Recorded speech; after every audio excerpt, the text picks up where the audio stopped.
Good morning. For those of you on the West Coast, it's afternoon here where I am. Good afternoon. This is July 4th, 2022. And what I do every year, my name's Paul Sugarman, and I'm the founder of the Instant Shakespeare Company. And what I like to do is to do readings of things.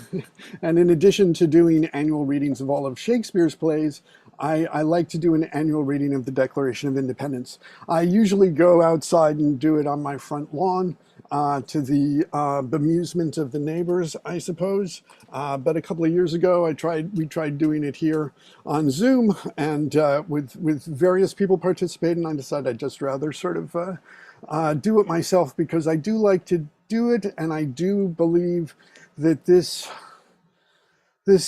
anniversary, I mean, which is now we're coming up, it's 246th anniversary of the Declaration of Independence, you know? So, I mean, 4 years, we're going to be celebrating the 250th birthday. And for those of you who were around in 1976, when we celebrated the bicentennial, it was a pretty big deal.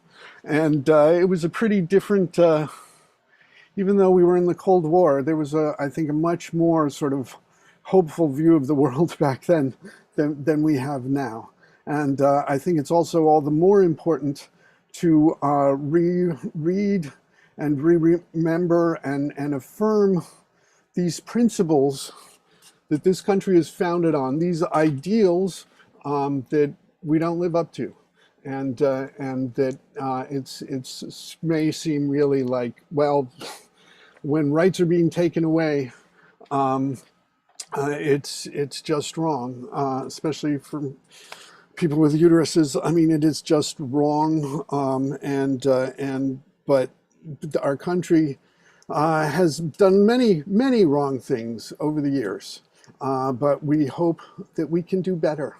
And that one of the way we do better is by getting back to these original documents and really listening to them, seeing the certain things that in their historical context should no longer be taken at face value, but to accept that these were the principles of, this is a country for all of us, for everyone. I mean, well, you know, well, there's other things, especially if you were a white male, you know, there's still that advantage. But anyways, let us get on with this. And then if anybody cares to join in on Zoom, it's the regular Instant Shakespeare Company Zoom reading. We can have a discussion of this. But now I would just like to read to you the Declaration of Independence. In Congress, July 4, 1776. The unanimous declaration of the 13 United States of America. When in the course of human events it becomes necessary for one people to dissolve the political bands which have connected them with another, and to assume among the powers of the earth the separate and equal station to which the laws of nature and of nature's God entitle them, a decent respect to the opinions of mankind requires that they should declare the causes which impel them to this separation.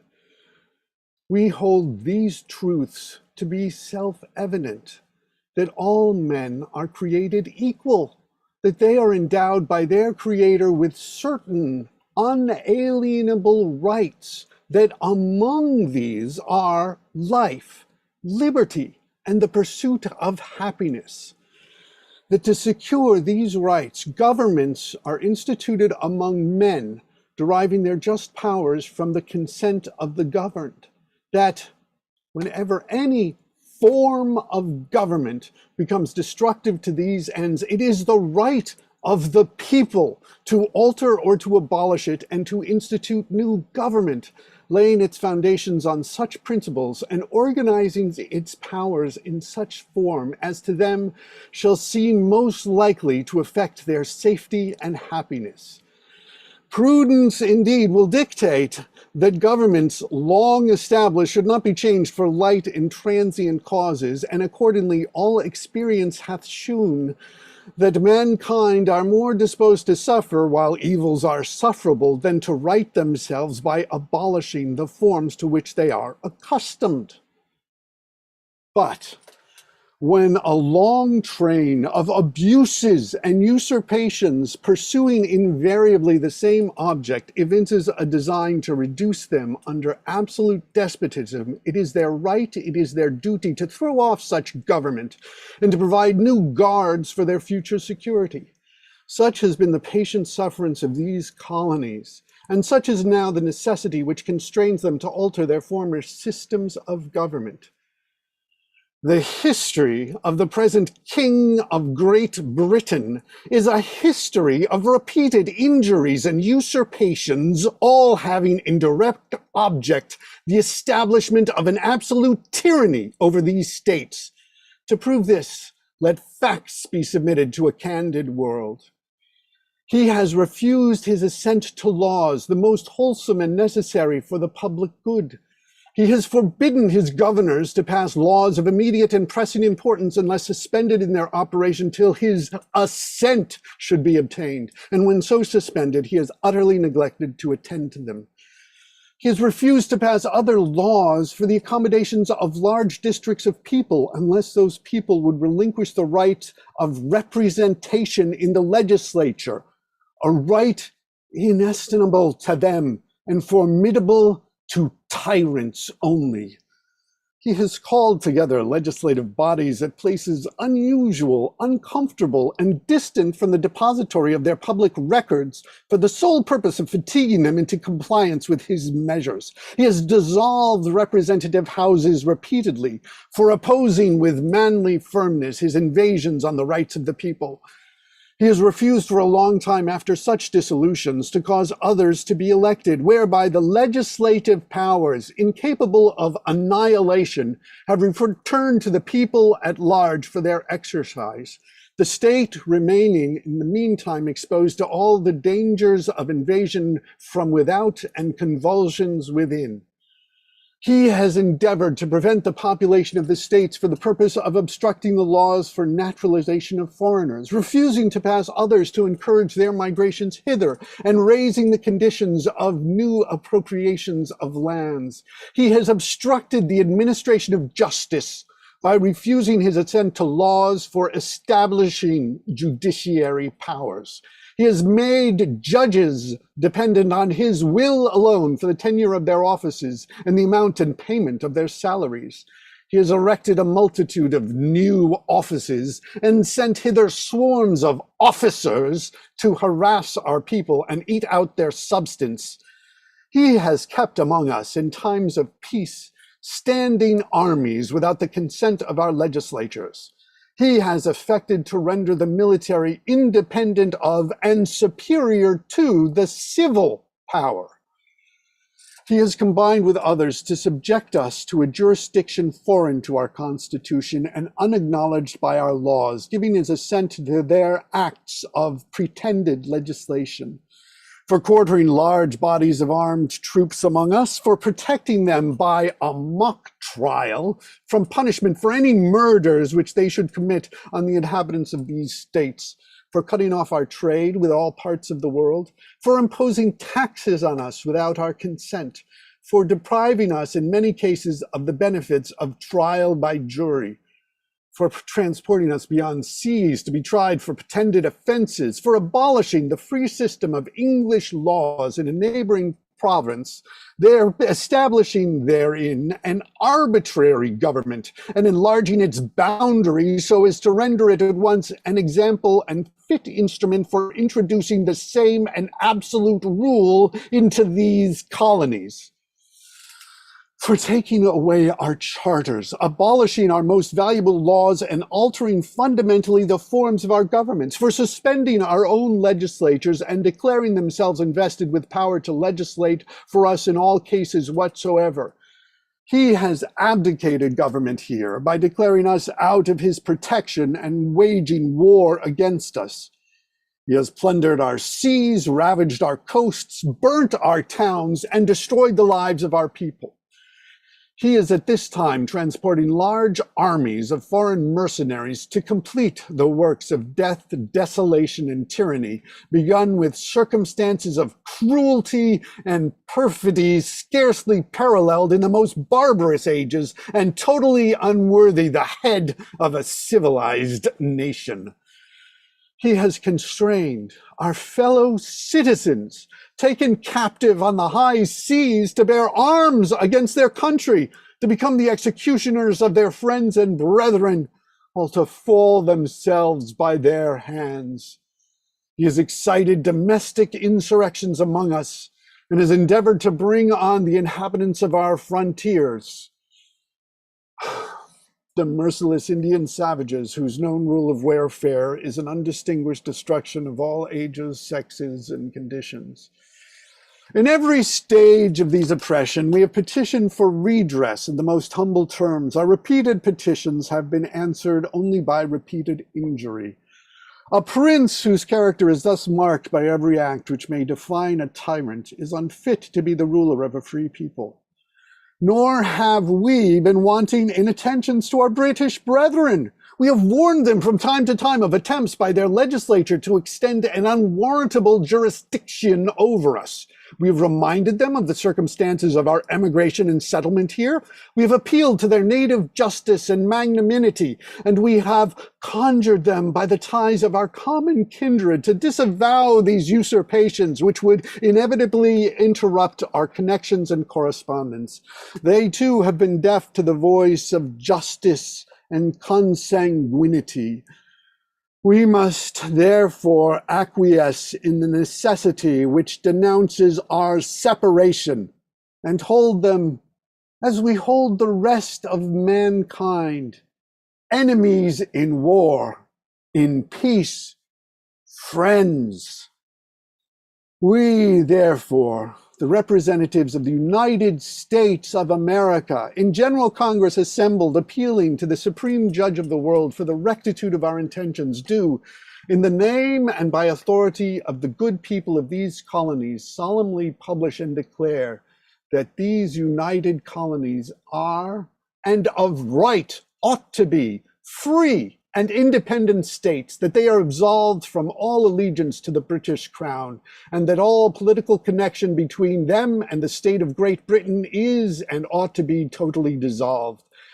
And that as free and independent states, they have full power to levy war, conclude peace, contract alliances, establish commerce, and to do all other acts and things which independent states may of right do. And for the support of this declaration, with a firm reliance on the protection of divine providence, we mutually pledge to each other our lives, our fortunes, and our sacred honor.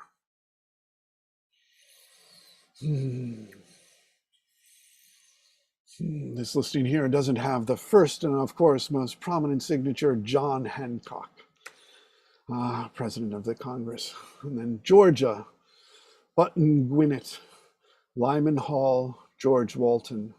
North Carolina, William Hooper, Joseph Hughes, John Penn. South Carolina, Edward Rutledge, Thomas Hayward Jr., Thomas Lynch Jr., Arthur Middleton. Massachusetts, John Hancock. Maryland, Samuel Chase, William Paca, Thomas Stone, Charles Carroll of Carrollton.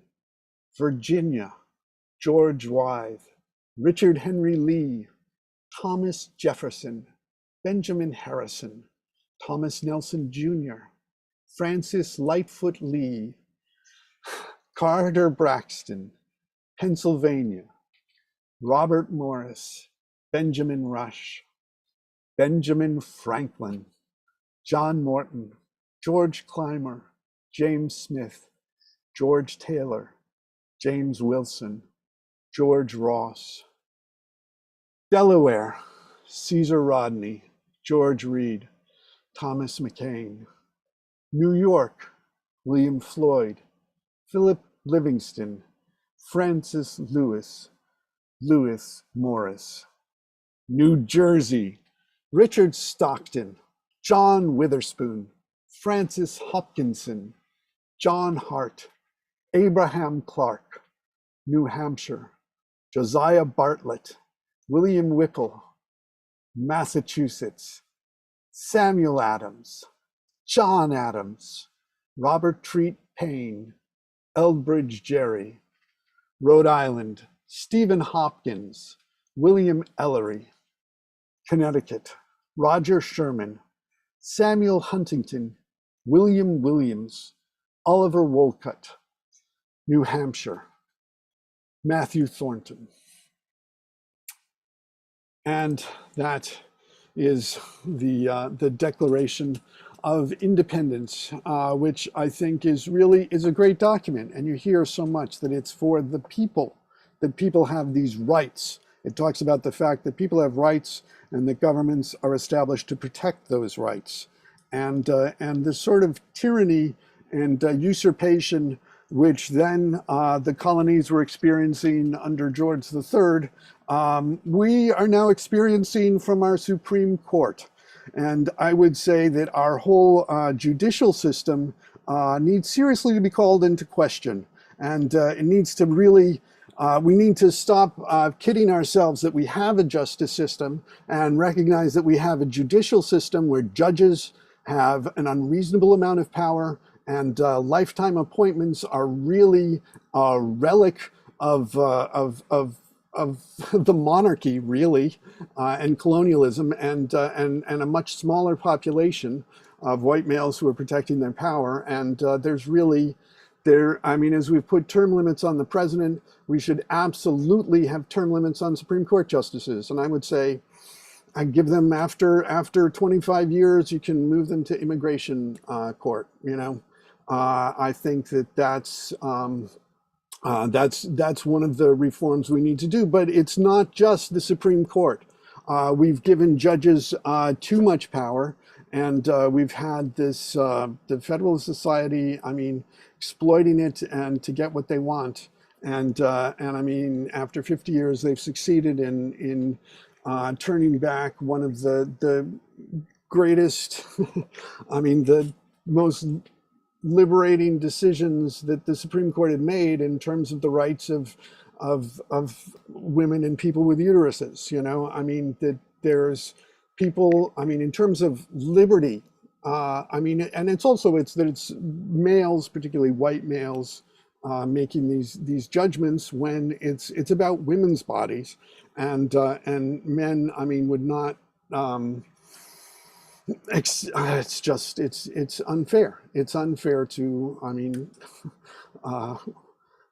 actually, I think statistically the majority of the population, but it's just.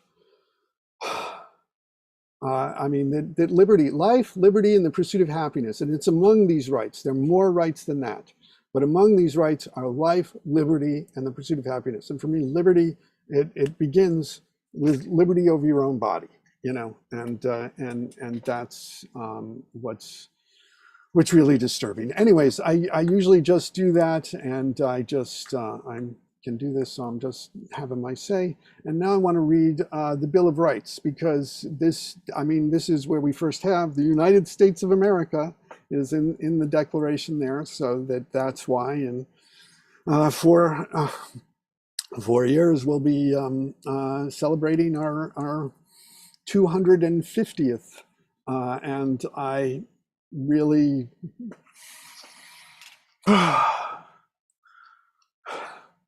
We really need to be someplace different than we are now, you know, because things are bad and they're going in the wrong direction, and there is the possibility for something better, and that's why I think it's important that people, even though it may seem like it doesn't have enough of an impact, I mean, to vote, and to vote with your conscience. And that I think we have to think about what is for the common good, not the greater good, but the common good. But anyways, so the Declaration of Independence laid out these things. And then you have the Constitution, which I've never done a full reading of, which might be an interesting thing to do. But I do like to occasionally read the Bill of Rights, because there are these were really important for people to accept the Constitution. And so I would like to also read to you the Bill of Rights. The U.S. Bill of Rights. The following text is a transcription of the first 10 amendments to the Constitution in their original form. These amendments were ratified December 15, 1791, and form what is known as the Bill of Rights.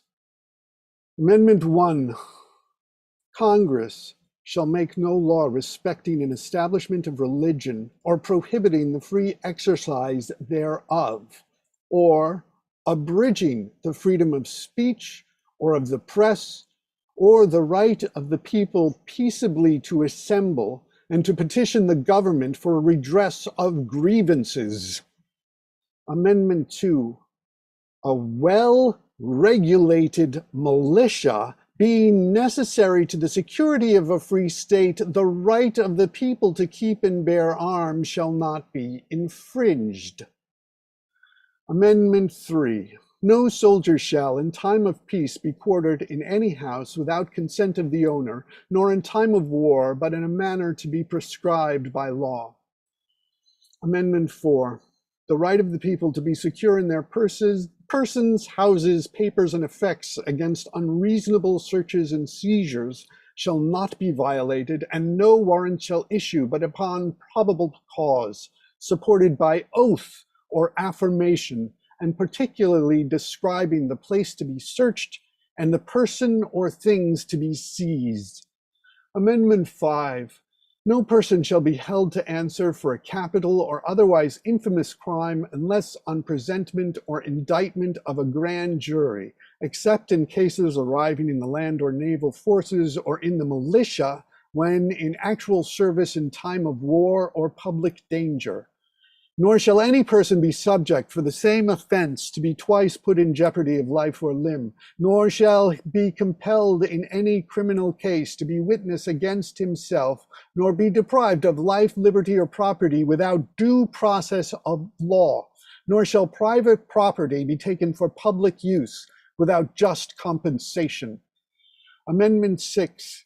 In all criminal prosecutions, the accused shall enjoy the right to a speedy and public trial by an impartial jury of the state and district wherein the crime shall have been committed, which district shall have been previously ascertained by law, and to be informed of the nature and cause of the accusation, to be confronted with the witnesses against him, to have compulsory process for obtaining witnesses in his favor, and to have the assistance of counsel for his defense.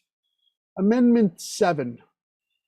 In suits at common law, where the value in controversy shall exceed $20, the right of trial by jury shall be preserved, and no facts tried by a jury shall be otherwise re-examined in any court of the United States than according to the rules of the common law. Amendment 8. Excessive bail shall not be required, nor excessive fines imposed, nor cruel and unusual punishments inflicted. Amendment 9. The enumeration in the Constitution of certain rights shall not be construed to deny or disparage others retained by the people. Amendment 10. The powers not delegated to the United States by the Constitution, nor prohibited by it to the states, are reserved to the states respectively, or to the people. Now, I think it's great to reread the Bill of Rights and to see just how much of like all of our basic criminal justice protections are like 4th through 6th Amendments of the Constitution, and how they've been whittled away, because now they've also apparently decided that, well, if it's just a simple mistake and they forget to read the Miranda rights, you can get off. I mean, we have, as you see again, in you get back to original intent. I mean, the 9th Amendment. I mean, I don't understand how the Supreme Court can see their way clear to taking away rights. When you have this, the enumeration in the Constitution of certain rights shall not be construed to deny or disparage others retained by the people. Which, I mean, in terms of the sort of liberty, the freedom that people were looking for in this country, it included freedom for their bodies. And I mean, abortion wasn't something that was talked about because it was a woman's issue. And generally, I mean, before the establishment of the male medical profession, I mean, this was taken care of with midwives, and there were ways of dealing with things. There were other ways of knowing without having to have tests of it. It wasn't going right, you needed to do it, or whatever. I mean, I'm never going to have to make those. Would have had to make any of those decisions about my own body, but for any person, I mean, they should have the right to make the decisions about their body, and that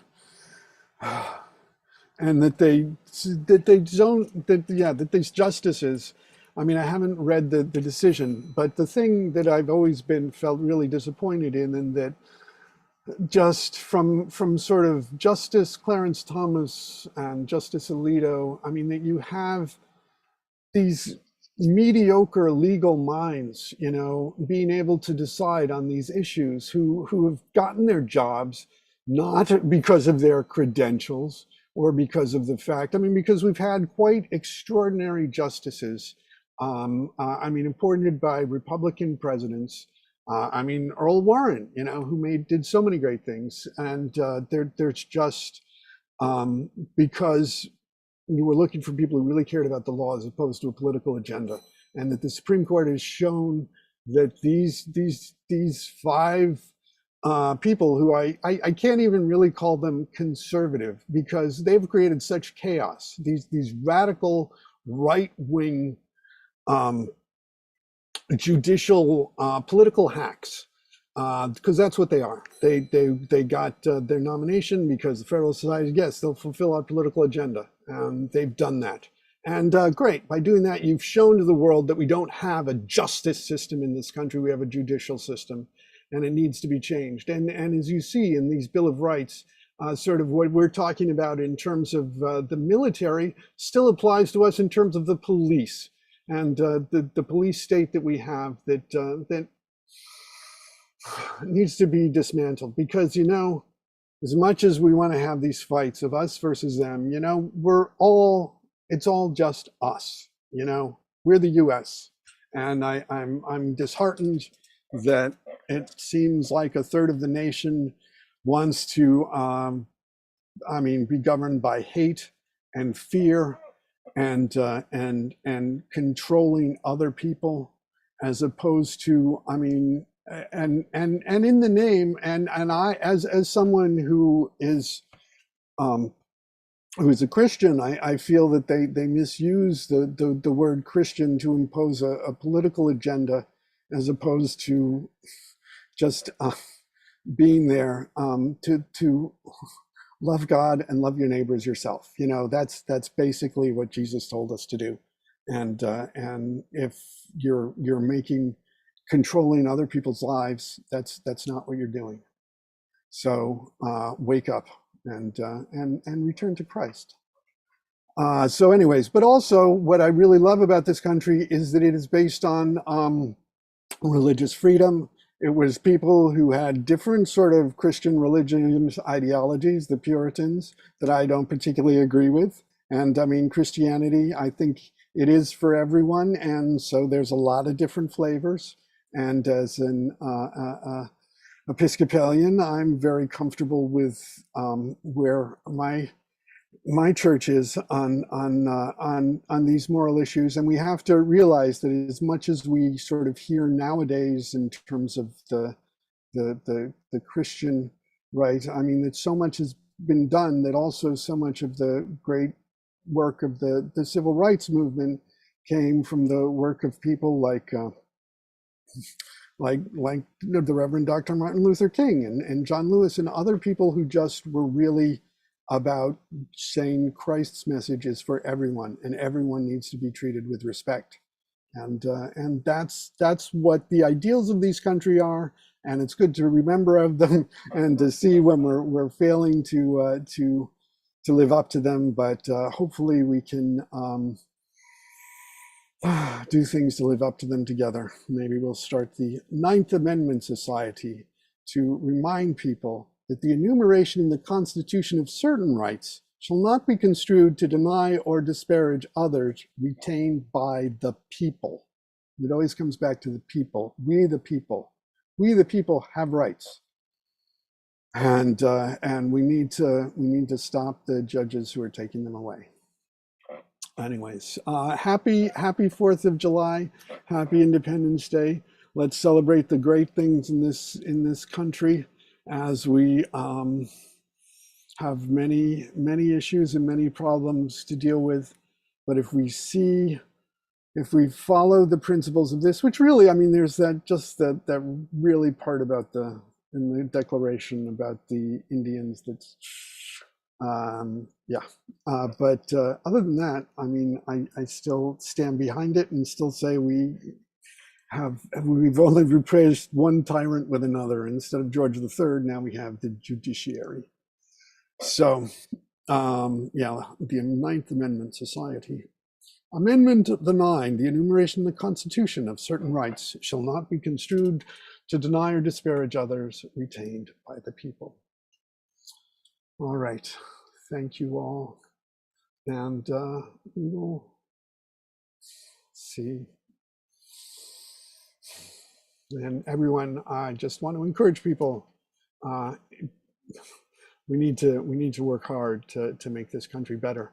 And but one of the most important things to do, the way to do that is to register and to vote and to run for office, if that would mean. I mean, if you feel better, I mean, you can, the thing about voting is that even if you wanted to just say, hey, I think I'd be better at this than any of these jokers, just register and vote for yourself, or vote right in someone else that you would want, or I mean, I think one of the things that I would like is if they added a none of the above choice to every election, so you could just sort of just have your general distaste at the choices presented to us. And believe me, I mean, I'm from New Jersey, so that's kind of how I felt with our last one. Well, anyways, everyone have a happy 4th of July.